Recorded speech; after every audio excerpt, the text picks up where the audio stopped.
Every real estate journey is unique. That's why we created the AOF Real Estate Team, a full-service solution built to support you at every stage. Whether you're building wealth through strategic investments, need hassle-free property management, or want to maximize your sale price as a Scott McGilvery trusted team, we've assembled all key services under one roof. First-time buyer or seasoned investor, our dedicated client success team ensures your experience is seamless from start to finish. At AOF, we make real estate simple, profitable, and stress-free. The AOF Real Estate Team, your journey, our expertise. All right, everybody, welcome to the AOF Monthly podcast, monthly update here. First one, Happy New Year, January 2026. Happy New Year. Kicking it off in fashion here. So let's, we can get rolling right into the statistics. Unfortunately, our in-house statistician, Alona, was unable to join today, but I trust, Drew, that you'll be able to deliver these statistics in short order. Short order indeed. Not with the panache and style that Alona would generally do, but I'll do my best here. So being that we're at the end of the year, we'll look at everything at from an annual view, year over year. We're seeing listings are up 3.9% in the greater Edmonton area. We are seeing sales down from last year, 7.5%. But I think that this is attributed to the higher than normal inventory that we've seen in the last couple of years, and just the seasonal kind of December doldrums that we always experience in Edmonton. The last half of December, we generally don't see too much activity in the housing market. But one piece of good information is year over year, the sale price in Edmonton is up 4.7%. So despite everything going on in the rest of the country and around the world right now, prices are continuing to edge up in Edmonton, given the demand that we've got here. Affordability being the key point.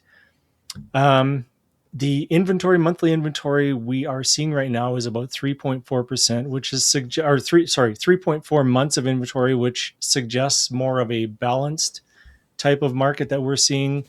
The metrics that we use for this is anything under 2 months is a seller's market. Anything between 2 and 4 months is more of a balanced market, and anything over 4 months is a buyer's market. So that suggests more of a balanced market. And days on market, we are seeing slightly elevated from last year. Last year at this time, we were seeing 45 days on market, and right now we're seeing 49. And again, given the monthly inventory, given the number of new listings that we've got online, that's pretty much why the days on market have increased. No, that's, again, I still think the delivery there, Drew, amazing. Thank you for sharing those snapshots. Well done, buddy. Stats here. Appreciate it. Oh, good job. Yeah, it's, I think right now it's having some different conversations from different clients, team members, other realtors. Like, it's just still maybe a little bit of the holiday hangover, still waiting for things to kick off, or finally getting some nice weather. That's been a pleasant surprise, but also very welcome one. When we're looking at not only the snapshot when we're talking about Edmonton statistics, but when we're looking at, the countrywide, where it's been pretty much nonstop of the doldrums of the Canadian housing market, just everything's in a decline. Seeing and experiencing what we have in Edmonton for the past 2 years, it's felt like, where again, just that stability. It's been a climb. It's been showing some positive returns, good opportunities for both buyers and sellers. Coming in, we were bound to hit a balance at one point and another. It just so happens to come at a time where it's usually the expectation that the winter months are usually where things do slow down. So, it's kind of what we've come to expect. I'm sure right now with, current events, everything going on in North America, worldwide, there's lots of stories here and lots of reasons why people might be kind of moving a little bit slower in making commitments. But at the end of the day, housing's a necessity. And so, I do feel that we'll see those trends kind of pick up here as we head into the spring market for sure. Absolutely. Like I find this is a exciting time to kind of see and feel what's going on. This is my favorite time if you're a buyer to be looking, just because of, we've talked about it before, but the time of year, you have less competition.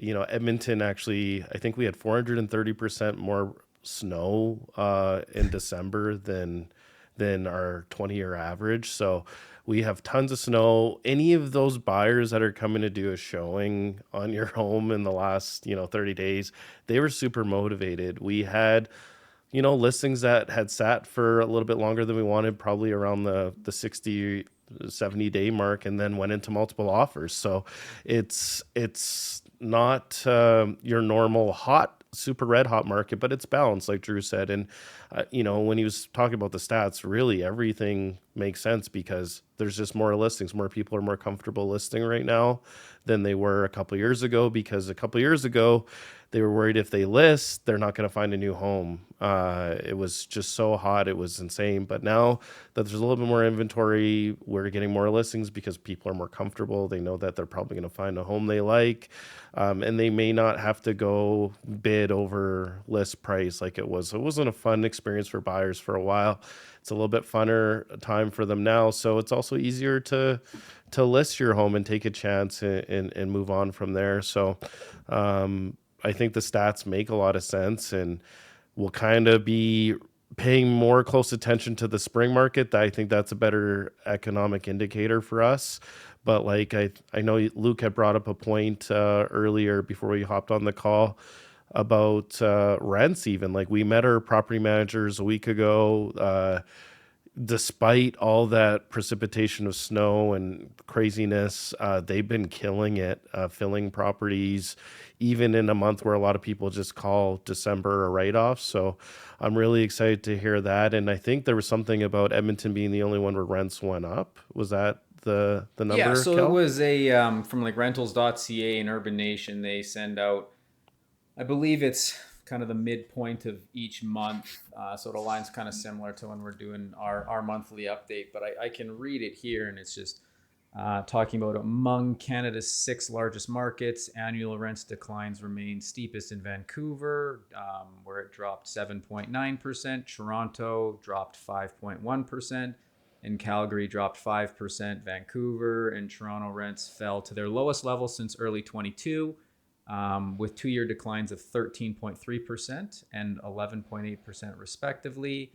And then, I always can laugh at these kinds of things. Edmonton was the only major market to record rent growth in Edmonton, rising 0.8% year over year. So, I'll also share the title of this email is Canada's average rent hits 30-month low.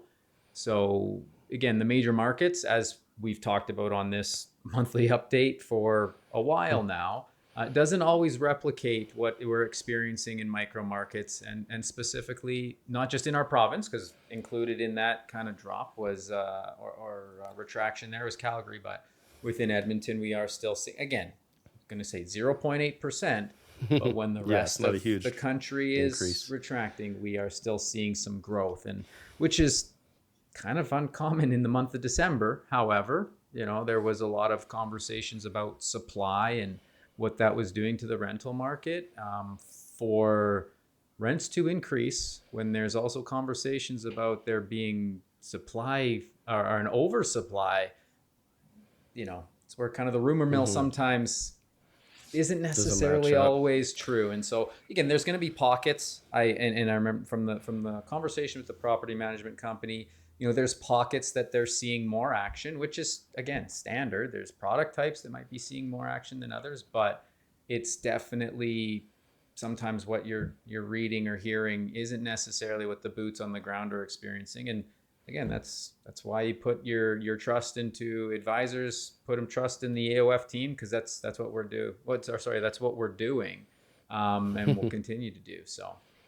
And there might be a correlation, because I think all those cities' hockey teams have been terrible this year. So maybe there's a correlation. We have McJesus, so maybe that's the difference maker there. Just joking. Check out Toronto, rents in Calgary, Colorado, Vancouver. Nah, rents are probably sky high there. So, But yeah, no, like obviously there's a lot of different things, and we wanted to talk about, like, obviously it's a monthly update, and we don't want to beat around the bush. We want to talk about, what's going on in the world, and like I'm excited actually to talk about what's kind of um, maybe increased awareness or the eagerness for a pipeline to go to the West Coast, which is going to help us get to other markets right now. As you might not know if you're not from Alberta, but the US is primarily our main customer for oil and gas. And with them acquiring Venezuela or whatever you want to call it, it's really put some highlights to oil and gas on the national side of things instead of just here in Alberta. And there was this tweet I saw from Doug Ford, who's the premier of Ontario, and he said, we need more pipelines in every direction built by Canadian workers using Canadian steel so we can get Canadian oil to new customers around the world. So obviously he said Canadian a lot. It's not a focus on Alberta's resource anymore. It's Canada's resources. And I think I'm cautiously optimistic that I think that a pipeline has a much higher chance of being built than it did just a few weeks ago. So we want to get to more markets so that we're not just relying on the US. Obviously, things have been a little up and down there and chaotic, so it'd be nice to have access to some other options. And it seems to me, and through conversations I have had with our clientele from across the country, that it is supported. So be interested to see how that progresses over the next 3 to 6 months. Oh, for Certainly sure. is going to get more people on board from across the country rallying to, do whatever they feel is right to get more Canadian resources across the ocean, for sure. Absolutely. Well, and what's interesting too is you zoom out the last couple of years to see kind of what's transpired, and just again focusing on the Edmonton market and in Alberta. But the result of the real estate strength has not come from anything to do with oil and gas, which in those conversations I would say would have been a huge driver for a lot of investors that may have been looking outside of their local markets from other parts of the country, looking at Edmonton and Calgary as opportunities for adding to their real estate portfolios. But really the driver has been just the affordability. And so now for our, as it becomes a little bit more well known of the economic drivers of our country and which provinces are doing that, Mm-hmm. what more does that look like moving forward for just that growing investment? If again our Canadian resource, being oil and gas, is being utilized, what does that do? And so it'll be interesting. There's lots of moving parts. Staying on top of the news every single day. Sometimes you scratch your head at what you're reading, but we'll focus in on what we can do to help people with helping build their investment portforios here. But For then sure. also on And buying and selling real estate. Well, yeah, and I was gonna say, like, yeah, I have a client, or they're a pair of clients that just acquired 2 more buildings. It's their 3rd project in basically the last year and a half, and they're trying to get ahead of things. They're trying to take advantage of financing options that like MLI Select, that have changed over the years. Usually the best version of the financing is the version you see today. So take advantage of it in its most favorable state right now, because what is it going to be like 2 or 3 years from now? Who knows, right? So they want to deal with what they know versus what they don't know. And they're really optimistic about where things are headed, because they're not just looking for tomorrow's market or a month from now market. This is a 5-10 year play for them.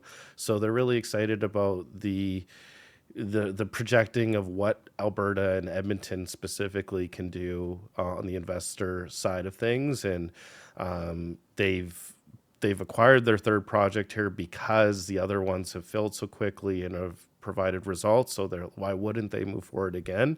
And they're going to keep doing it. It's kind of, I joke around and say sometimes it's like Monopoly, right? It's an addiction. Once you have one and you see it work, instead of just reading a pro forma and getting excited about numbers, once you've feel it, see it, and see the financing work and fill those properties up, get your rent coming in, you want to figure out how can I do more of these. So they've been nailing it. That was really exciting to see. And it seems like, yeah, like we have a lot of the first time investors that are maybe a little bit more concerned and they want to kind of wait things out and see. But the investors that have already done a deal or two, they're kind of still gung ho and it's business as usual. So it's nice to see that things are still moving forward on bigger deals and stuff like that. These were not small deals. These were two very large buildings, and we were able to get really good, favorable terms for them and a deal that made them super happy. And we can do that for you if you're interested. So if you're interested, make sure you hit us up, and we can take good care of you. Absolutely. All right. Well, we kind of floated this out last monthly update. We started to see and just, thought it would be a really unique opportunity to share a little bit more feedback from, our experiences, but then also provide a little bit more direct, I guess, insight from people that reach out to our team directly, whether that's through email, through the social channels, or just in conversations that we've had with investors. And so our new segment, the AOF Burning Questions. It's AOF Burning Questions. AOF Burning Questions. First go around, so please, go easy on us. We're not professionals here, but we're gonna kind of do a little bit of a question period. And one of the big ones that we often see is just, we talk a lot about strategy, getting in touch with your real estate agent, having a trusted advisor to help guide you through this process. One of the big things is always just time. Like, so how much time as a buyer, how much time do I have to go through, purchasing a property? What's my due diligence look like? How quick do things have to turn around? And then from the seller's perspective, again, how long does it take if my property's on the market? How long will it take to sell? And so, those are two questions that I think we've probably all been asked multiple times over the years, but just thought for our first kind of AOF Burning Question segment here, how long do I have to make a decision when buying a property, and how long will my property sit on the market how long will it take to sell my property once it is on the market? So who wants to go first? I think that's a great question. I can take this one from the buyer's side for sure.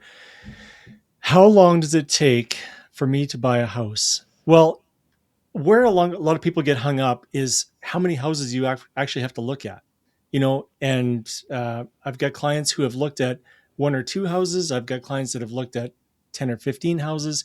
It really depends on if you're finding the house that you want right away or not. And I always tell people, there's nothing wrong with looking at a couple of houses. If you know, and if you don't know, then it's probably not the right house for you, right? So let's fast forward and say, okay, we've found the house that your client really likes. From that point on, you, depending on what the market is like, you might have overnight to make a decision on moving forward. Now, this doesn't mean that you're committed to it 100%. You still have a conditional period. And when the market is like it is right now, that conditional period for financing, for inspection can be up to 10 business days. And that's a realistic timeline that we're seeing. So you've got essentially 2 weeks to make a decision on if this house is right for you. Now, with that being said, you're going to want to come with a pre-approval from your mortgage broker. You don't want to come in having never talked to your mortgage broker and saying, okay, I want to buy a house. So, a good agent will nudge you in the way of getting pre-approved. One, so that we can not be looking at houses that are way above or way below what you're comfortable with buying. But also so that we know that they've seen your finances, they know what's going on, and they can guide you in the right direction. So again, we're looking at, okay, the conditional period is going to be about 2 weeks long, and then the lawyers are going to need between 2 and 4 weeks to do their stuff at the end of the conditional period. So once we waive all conditions, you'll probably have another 2 weeks. So essentially, you're going to have between 30 and 45 days from the day you say yes to a house to the day you're moving in. You got anything to add to that, Kev? No, I think you hit that pretty well. Like, uh, I always tell my clients when we look at a house, because yeah, I've had someone who bought the first house they've seen too, and then I've had them look at 30. It just really depends. But like a good litmus test is like if you're worried about someone else buying, if you're not worried about someone going and looking at it after, and you know, it doesn't feel like you are upset if someone else might get it, it's probably not the one. Like it's I like my clients to feel like it's funny if we see a showing happen right after. I know it's the one when my clients are like, "Why are they in my house?" and they call it my house, and I'm like, "It's not your house yet." So it's the buying side. I think with like the online setup, and buyers are more advanced now than they were before. They have more access to more information. So they've sifted through listings so often that they kind of already know what they want. So it's not uncommon for them to find something in the first couple of days of looking, because the ones that they've highlighted that could be a fit, you know, there's virtual tours and all these things. So they've already known so much about it. For them to still be on that list is awesome. And the for the seller side, I think that's much more of a loaded question, because there's so many different types of properties. So, you know, let's talk about a condo, for example. A one bedroom condo versus a two bedroom condo, completely different. Affordability matters in this type of market. So, something that's in that 350K range to 400K range, still red hot. But that luxury side, you know, that $800,000 home is having a little bit harder time. But then certain pockets, Sherwood Park, there's a home I was just looking at that went into multiple offers at 140K over list. So there's still a lot of moving parts. We find, for example, suited homes were taking longer in the second half of the year to sell. For whatever reason, historically, Drew and I talk about this all the time. Spring, like basically January to June, is when suited homes do really well here. And then for whatever reason, the second half of the year, it's a little bit slower on that side. So those have had higher days on market. But like in that affordable side, like that could be an immediate thing to, you know, 30 days.